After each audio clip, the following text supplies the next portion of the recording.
الحمد لله وحده والصلاة والسلام على من لا نبي بعده أما بعد فأعوذ بالله من الشيطان الرجيم بسم الله الرحمن الرحيم شهر رمضان الذي أنزل فيه القرآن هدى للناس وبينات من الهدى والفرقان فمن شهد منكم الشهر فليصم ومن كان مريضا أو على سفر فعدة من أيام أخر يريد الله بكم اليسر ولا يريد بكم العسر ولتكملوا العدة ولتكبروا الله على ما هداكم ولعلكم تشكرون صدق اللہ مولانا العظیم۔ رمضان کا مہینہ وہ ہے جس میں قرآن نازل کیا گیا جو لوگوں کے لیے سراپا ہدایت اور ایسی روشن نشانیوں کا حامل ہے جو صحیح راستہ دکھاتی اور حق و باطل کے درمیان دو ٹوک فیصلہ کر دیتی ہیں۔ لہذا تم میں سے جو شخص بھی یہ مہینہ پائے وہ اس میں ضرور روزہ رکھے، اور اگر کوئی شخص بیمار ہو یا سفر پر ہو تو وہ دوسرے دنوں میں اتنی ہی تعداد پوری کر لے۔ اللہ تبارک و تعالیٰ تمہارے ساتھ آسانی کا معاملہ کرنا چاہتا ہے اور تمہارے لیے مشکل پیدا نہیں کرنا چاہتا تاکہ تم روزوں کی گنتی پوری کر لو، اور اللہ تبارک و تعالیٰ نے تمہیں جو راہ دکھائی اس پر اللہ کی بڑائی اور اس کی کبریائی بیان کرو، اور تاکہ تم شکر گزار بندے بنو۔ آمنت باللہ و بآیاتی۔ معزز سامعین،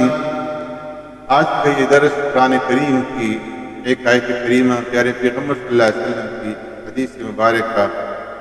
ایک مسنون دعا اور چند مسائل پر مشتمل ہوگا۔ جو آیت کریمہ میں نے تلاوت کی ہے، اس آیت کریمہ سے چند باتیں معلوم ہوئی۔ رمضان المبارک کی بہت ساری فضیلتوں میں سے ایک اعلیٰ فضیلت یہ ہے کہ اس میں اللہ تبارک و تعالیٰ نے قرآن جیسی عظیم الشان کتاب نازل فرمائی جو صرف مسلمانوں کے لیے ہدایت کے لیے نازل نہیں ہوا بلکہ تمام ہی انسانوں کی ہدایت کے لیے نازل کیا گیا۔ قرآن وہ مقدس کتاب ہے جو حق بات کو نہایت ہی وضاحت سے بیان کرتا ہے، اور قرآن وہ سچی کتاب ہے جو صحیح اور غلط، حق اور باطل، ہدایت اور گمراہی، حلال اور حرام، اور خوش بخت اور بدبخت، اور سفید و سیاہ کے درمیان میں فرق کرنا سکھاتی ہے۔ ایسی آیت کریمہ سے معلوم ہے کہ جو شخص بیماری یا سفر کی وجہ سے روزہ نہ رکھ سکے وہ رمضان کے بعد اپنے ٹوٹے ہوئے روزوں کی قضا کر لے۔ اس آیت کریمہ سے یہ بھی معلوم ہوا کہ اسلامی شریعت میں کوئی دشواری اور سختی نہیں ہے، اس کے تمام احکام پر عمل کرنا آسان ہے۔ چنانچہ یہاں دیکھیں کہ سفر اور بیماری کی حالت میں کتنا آسان قانون اللہ تبارک و تعالیٰ نے مقرر کیا ہے کہ سفر اور بیماری کی مجبوری کی وجہ سے جو روزے چھوٹ جائیں تو فرمایا کہ ان روزوں کی بعد میں قضا کر لو۔ بالکل اسی طرح دوسرے اسلامی احکام میں بھی سہولت کا لحاظ رکھا گیا۔ مثلا نماز کھڑے ہو کر پڑھنا ضروری ہے، لیکن اگر بیماری وغیرہ سے عذر کی وجہ سے کھڑا نہیں ہو سکتا تو بیٹھ کر کے پڑھ، اور اگر بیٹھنے کی طاقت نہ ہو تو لیٹ کر کے پڑھ لو، لیکن پڑھنی ضرور ہے۔ اسلامی شریعت میں آپ کو کوئی ایسا حکم نہیں ملے گا کہ جس میں انسانوں کے حالات، عمر، صحت، موسم اور دوسری مجبوریوں اور معذوریوں کا لحاظ نہ رکھا گیا، اور کمزور، مجبور اور معذور انسانوں کی رعایت نہ دی گئی۔ اگر بظاہر شریعت کے کسی حکم میں ہم کو کوئی دشواری اور مشکل معلوم ہوتی ہے تو وہ اصل میں ہماری اپنی کسی کمزوری، سستی، کاہلی اور تن آسانی یا راحت طلبی کی بنا پر معلوم ہوتی ہے۔ اللہ تبارک و تعالیٰ جو ہماری ہر حالت کو بہتر جانتے ہیں، اس لیے وہ ہر حکم میں ہماری مصلحت اور دینی و دنیاوی خیر اور بھلائی کا لحاظ رکھتے ہیں۔ اللہ تعالیٰ نے دینی اور دنیاوی اور ظاہری اور باطنی جو نعمتیں عطا فرمائی ہیں، فرمایا کہ اس کے اوپر اللہ کی بڑائی بیان کرو، اور روزوں میں اللہ نے جو آسانیاں پیدا فرمائی ہیں اس کے اوپر اللہ تبارک و تعالیٰ کا شکر ادا کرو۔ معزز سامعین، آقا نامدار سرور کائنات رحمت دو عالم صلی اللہ علیہ وسلم نے ارشاد فرمایا، جو شخص کسی روزہ دار کا روزہ افطار کرائے اس کے لیے گناہوں کے معاف ہونے اور آگ سے خلاصی کا سبب ہوگا، اور روزہ دار کے ثواب کی مانند اس کو بھی ثواب ملے گا، مگر اس روزہ دار کے ثواب سے کچھ کم نہیں کیا جائے گا۔ صحابہ اکرام رضوان اللہ اجمعین نے عرض کیا، یا رسول اللہ، ہم میں سے ہر شخص کو اتنی وسعت نہیں رکھتا کہ روزہ دار کو افطار کرائے۔ تو پیارے پیغمبر صلی اللہ علیہ وسلم نے فرمایا کہ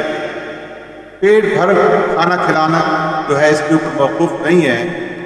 یہ ثواب تو اللہ جل شانہ ایک کھجور سے کوئی افطار کرا دے،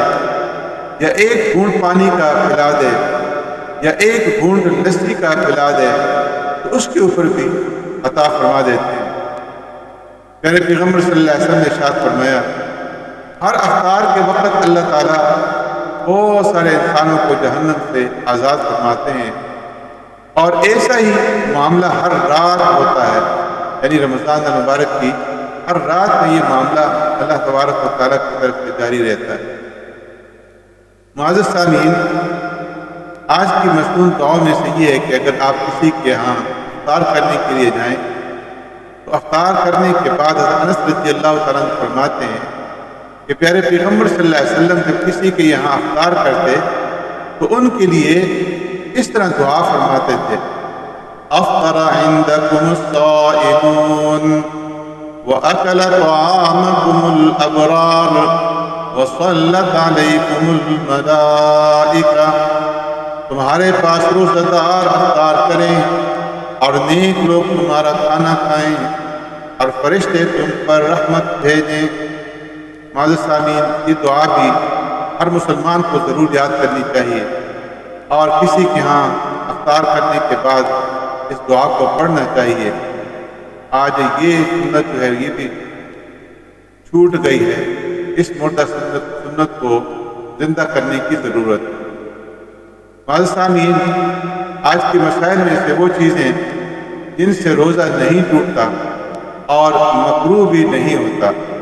ان میں سے مسواک کرنا، سر یا مونچھوں پر تیل لگانا، آنکھوں میں دوا یا سرما ڈالنا، خوشبو سونگھنا، گرمی یا پیاس کی وجہ سے غسل کرنا، کسی قسم کا انجیکشن یا ٹیکہ لگوانا، بھول کر کھانا پینا، اور حلق میں بلا اختیار دوا یا گرد و غبار یا مکھی وغیرہ کا چلا جانا، کان میں پانی ڈالنا یا بلا قصد پانی کا چلا جانا، خود بخود قے کا آ جانا، اور سوتے ہوئے احتلام یعنی سونے کی حالت میں غسل کی حاجت کا ہو جانا، اور دانتوں میں سے خون کا نکلنا، اور خون نکلنے کے بعد اگر وہ خون حلق میں گلے میں نہ جائے تو اس سے جو ہے روزے میں خلل نہیں آتا۔ اگر خواب میں یا صحبت سے غسل کی حاجت ہو گئی اور صبح صادق ہونے سے پہلے غسل نہیں کیا اور اسی حالت میں روزے کی نیت کر لی تو اس سے بھی روزے کے اندر کوئی خلل نہیں آتا۔ روزہ رکھنے کے بعد جو ہے صبح صادق ہونے کے بعد وہ غسل کر سکتا ہے۔ اللہ تبارک و تعالی ہمیں پیارے پیغمبر صلی اللہ علیہ وسلم کے ان ارشادات کے اوپر عمل پیرا ہونے کی توفیق عطا فرمائے، آمین۔